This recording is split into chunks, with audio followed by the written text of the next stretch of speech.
জানবে তুমি রমাদান কি জানবে? আবি হুরায়রা রাদিয়াল্লাহু আনহু, আবু হুরায়রা রাদিয়াল্লাহু আনহু থেকে বর্ণিত, তিনি বলেন আন্না রাসূলুল্লাহ সাল্লাল্লাহু আলাইহি ওয়াসাল্লাম قال, রাসূল সাল্লাল্লাহু আলাইহি সাল্লাম বলেছেন, ইযা জাআ রমাদান ফুতিহাত ওয়া মানুষ।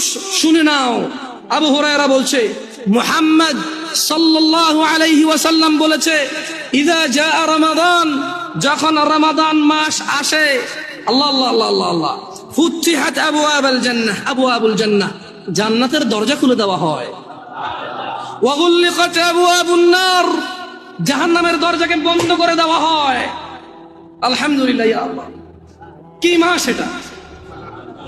ইয়া আল্লাহ, আরে কি মাস! সুবহানাল্লাহ। শাহরু রমাদান আল্লাযী উনজিলা ফীহিল কুরআন হুদাল লিন-নাসি ওয়া বায়িনাতিন মিনাল হুদা ওয়াল ফুরকান ফামান শাহিদা মিনকুমুশ শাহর ফালিয়াসুম। আল্লাহ সুবহানাহু ওয়া তাআলা বলেছেন, রমাদান মাস কুরআনুল কারীম অবতীর্ণ মাস, যা সুস্পষ্ট হিদায়াত, মানুষকে হিদায়াতের দিশা দেখায়, এবং ওয়াল ফুরকান, সত্য ও মিথ্যার পার্থক্যকারী হচ্ছে এই কুরআনুল কারীম, যা রমাদান মাস নাযিল করেছে।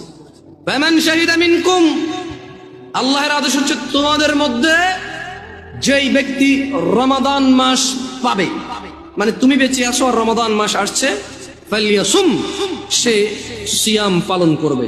তাহলে এটা ফরজ হয়ে গেল। রমাদান কি হয়ে গেল? রমাদান ফরজ হয়ে গেল। জান্নাতের দরজা খুলে দেওয়া হয়, জাহান্নামের দরজা বন্ধ করে দেওয়া হয়।